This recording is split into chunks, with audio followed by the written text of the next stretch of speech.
नमस्कार मित्रांनो, मी एका गरुडाचे आयुष्य किती असते परंतु किती त्रासातून जाऊन गरुड आपल्या आयुष्याला एक नवी उंची देतो हे आजच्या व्हिडिओमधून आपल्याला ऐकवणार आहे।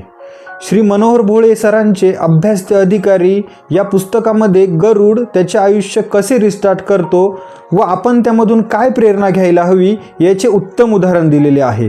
तर जर तुम्ही कॉम्पिटिटिव्ह एक्झामचा स्टडी करणार असाल तर सर्वात पहिले तुम्ही अभ्यास ते अधिकारी हे मनोहर भोळे सरांचे पुस्तक नक्की वाचावे असे मी तुम्हाला रिकमेंड करेल। चला तर सुरुवात करूया त्याच पुस्तकामधल्या एका छोट्याच्या स्टोरीला। जनरली गरुडाचे आयुष्य हे 35 वर्षांचे मानले जाते, म्हणजे वय वर्ष 35 येईपर्यंत गरुड पूर्णतः थकून जातो। गरुडामध्ये उंच आकाशापर्यंत झेप घेण्याची तर जाऊ द्या, परंतु पंख फडकविण्याची देखील ताकद राहत नाही। नखे देखील नरम होतात व पंजांमध्ये शिकार पकडण्या इतकी देखील ताकद उरत नाही। आपल्या पीकवर आसमानों का राजा ही उपाधी मिळालेला गरुड आपल्या उतरत्या काळात अन्न पाण्याविना मरण्याची वेळ येते। जो गरुड आपल्या पीकवर आसमानों का राजा म्हणून संबोधला जातो, किती म्हणजे निसर्गाची किमया आहे की त्या गरुडाला नंतर अन्न पाण्या वाचून मरण्याची वेळ येते। गरुडाकडे फक्त 2च पर्याय उपलब्ध असतात। पहिला पर्याय म्हणजे शांतपणे पडून राहून फक्त आणि फक्त मृत्यूची वाट बघणे, आणि दुसरा पर्याय म्हणजे की हे सर्व बाजूला सारून आपल्या आयुष्याला रिस्टार्ट करणे। तर गरुड जो चूज करतो तो ऑप्शन नंबर 2 असतो, तो म्हणजे आपल्या आयुष्याला रिस्टार्ट करायचे। आणि गरुड दुसरा पर्याय ज्यावेळेस निवडतो त्यावेळेस रिस्टार्ट हे जितके बोलायला सोपे आहे तितके करायला नाही याची त्याला जाणीव असते।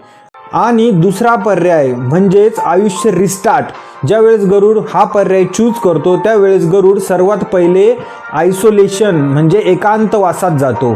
आणि एकांतात गेल्यानंतर गरुड काय करतो तर सर्वात पहिले आपली जी चोच असते ती खडकावर मारून मारून मारून पूर्णपणे तोडून टाकते। विचार करा मित्रांनो, चोच साधा आपल्या बोटाला लागलं ना तरी 4 दिवस जे जखम असते ती भरून निघत नाही, तर गरुड आपली चोच खडकावर मारून किंवा एखाद्या तीक्ष्ण अशा ठिकाणी मारून मारून पूर्णपणे नाहीसी करून टाकतो ती चोच। त्यानंतर आपले जे पंख, ज्या पंखांनी गरुड आकाशात गगनभेदी झेप घ्यायचा, ते पंख आपल्या नखांनी ओरबाडून पूर्णपणे फाडून टाकतो। आणि त्यानंतर उरतात ती जीर्ण झालेली नखे। ती जीर्ण झालेली नखे देखील गरुड खडकावर घासून घासून आदळून आदळून जे शक्य होईल त्या पर्यायाने पूर्णपणे तोडून टाकतो। छोट्याशा आपल्या पार्टला अवयवाच्या जर काहीतरी लागले तर आपल्याला किती त्रास होतो, तर विचार करा त्या असह्य वेदना जो गरुड सहन करत असेल, पण त्याच्या डोक्यात एकच असतं की नाही, मला मृत्यूची वाट नाही बघायची, मी हा त्रास सहन करेल आणि या त्रासानंतर मी आयुष्य रिस्टार्ट करेल। किती त्या वेदना तो सहन करत असेल हे त्या गरुडाच्या जीवालाच माहिती, परंतु गरुडाने ठरवलेलं असतं की करायचं आहे आयुष्य मला रिस्टार्ट। त्यानंतर मृत्यूपेक्षाही असह्य अशा वेदनांमधून गेल्यानंतर गरुड काही दिवसांनी जी चोच गरुडाने तोडलेली असते त्या ठिकाणी एक नवीन व तीक्ष्ण अशी चोच तयार होते। ही निसर्गाची देणगी आहे बरं का। म्हणजे निसर्ग आपला समतोल किती उत्तमरित्या राखतो याचे उदाहरण देखील याच्यातून आपल्याला घेता येईल की चोच जी गरुडाने तोडलेली होती ती चोच परत उगवायला सुरुवात होते आणि आधीपेक्षाही धारदार व तीक्ष्ण चोच गरुडाची तयार होते। त्यानंतर पंख देखील हळूहळू नवीन फुटायला सुरुवात होतात आणि नखे देखील हळूहळू नवीन तयार व्हायला सुरुवात होतात। प्रकारे गरुड जो आहे ते आपले आयुष्य रिस्टार्ट करतो। तर बघा मित्रांनो, 35व्या वर्षी जो गरुड अन्न पाण्याविना मरायला टेकलेला असतो तो गरुड थोड्या त्रासातून जाऊन आपले आयुष्य रिस्टार्ट करतो आणि ते रिस्टार्ट केल्यानंतर दुप्पट म्हणजे 70 वर्षाचं आयुष्य अतिशय निरोगी आणि आपले भक्ष्य योग्यरित्या पकडून पुढे घालवतो।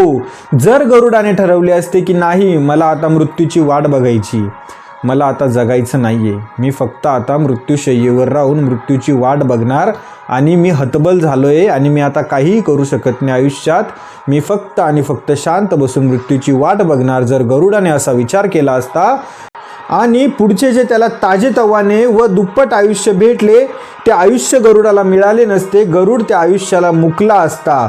परंतु गरुडाने निवडला तो संघर्ष, गरुडाने निवडली ती जिद्द, गरुडाने निवडली ती चिकाटी. आणि संघर्ष, जिद्द, चिकाटी व त्रास याच्यातून जाऊन गरुड एक अतिशय उत्तम उदाहरण आहे की आपण आपले आयुष्य कसे रिस्टार्ट करावे आणि का रिस्टार्ट करावे. आपल्या आयुष्याचे देखील असेच आहे. ज्यावेळेस आपणाला सगळं काही संपलंय की आता आपण हरलोय, ज्या वेळेस असं वाटायला लागतं, खरं तर तीच वेळ असते आणि तीच योग्य वेळ असते मित्रांनो आपलं आयुष्य पुन्हा एकदा नव्याने रिस्टार्ट करण्याची. त्यामुळे कधी कधी खूप साऱ्या त्रासातून जर आपल्याला जावे लागले किंवा असे वाटायला लागले की जाऊ द्या यार आता बस, खूप झाला त्रास, असह्य होतोय मला, आणि विचार करा की एक पक्षी जर आपले आयुष्य रिस्टार्ट करू शकतो तर आपण तर हाडामासाचे माणसं आहोत. आपल्याला बुद्धी त्यांच्याही पेक्षा जास्त कदाचित देवाने दिलेली असेल, तर आपण का हार मानावी, आपण का नाही आपले आयुष्य रिस्टार्ट करावे, आपण का नव्याने सुरुवात करू नये, हा विचार आपण नेहमी केला पाहिजे. कारण हा विचार केल्यानंतर आपण ज्या त्रासातून जातोय कदाचित तो त्रास काही दिवसांनी कमी होईल, पण त्यानंतर मिळणारा जो आनंद आहे तो परमोच्च असणार आहे. एक गोष्ट मित्रांनो लक्षात असू द्या, संकट किंवा त्रास जितका जास्त यश त्याहूनही मोठे. त्यामुळे संकट आल्यावर गरुडाची ही कथा कायम लक्षात असू द्या व संकटाला किंवा त्रासाला घाबरून न जाता रिस्टार्ट व्हा, पेटून उठा. धन्यवाद.